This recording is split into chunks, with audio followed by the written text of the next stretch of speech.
Welcome to the first CBUA training video for the 2019 season. Today our focus will be on positioning for plays at the plate. Over the last handful of years, the technique that we've been teaching working the plate is often referred to as the wedge technique.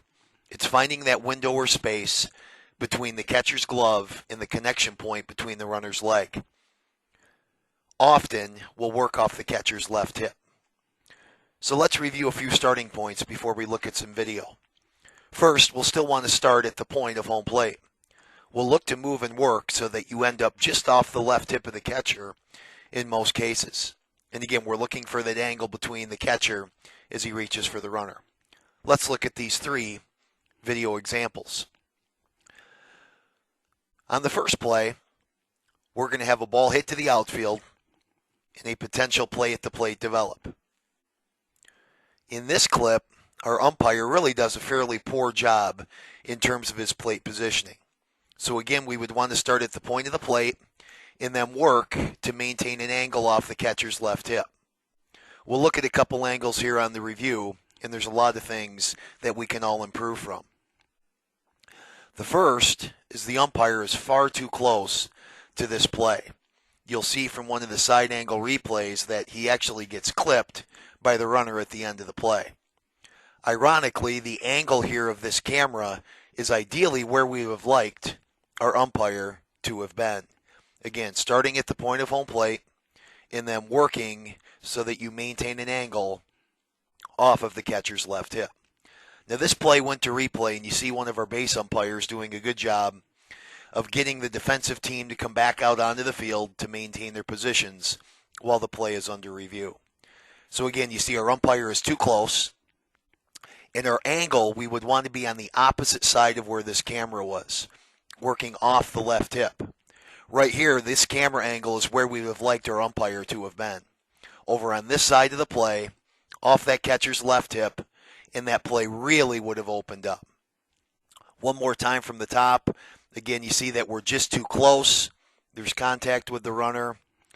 Now, in this case, fortunately, we still get the play right, which is confirmed by replay. But our positioning could have been much, much better to give us a better look at that play. Let's look at the second one.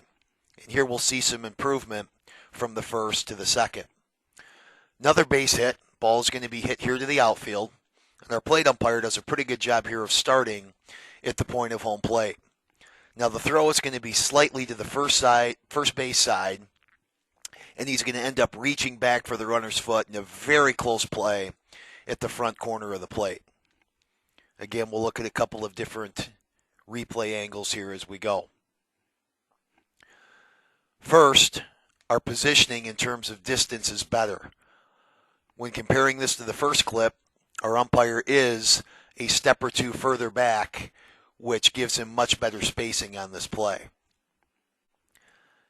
Second, does a really good job of getting his nose in here, because the key judgment is going to be, does the foot get to the front corner ultimately before the glove gets there? So you can see we're set, get a pretty good look, spacing is better, and we really end up at the back point of the plate on this play. Now, if we were keeping that angle off the catcher's left hip, our umpire would have been a step or two to his right, maybe would have gotten just a little bit better look. But all in all, the positioning here is pretty solid to where we get a really good look at a tight play. And this one also goes to replay. And we'll see when our crew chief comes out of the replay area that this one was also confirmed as being correct. So some things to learn from the first play. Better spacing. We're a step or two further back. And we ended up in a pretty good place to see that play. Our third and final clip is the perfect example of where we want to be on plays like this. As you can see, the throw was up the line. And here our umpire does a good job of working off the left hip of the catcher. And as you can see from this angle, the catcher does clip the runner's foot with the tag. So here the camera angle is right at the catcher's left hip. We see the swipe tag at the back of the heel of the runner. And our umpire, when comparing it to the first two plays, really does a good job here of working to maintain that angle off the catcher's left hip to really get a good look at the play, get it correct, which is also confirmed by replay. One more time, the opposite side, we're off the left hip. The play really opens up. Again, here is the umpire angle. Pretty solid job. So a few things just to remember when working on these plays at the plate. Start on the catcher's left hip. And as the play develops, we want to work to keep that angle. We then want to be in that spot where we can see the glove and the runner connect. Slow timing, see the whole play, and get it right.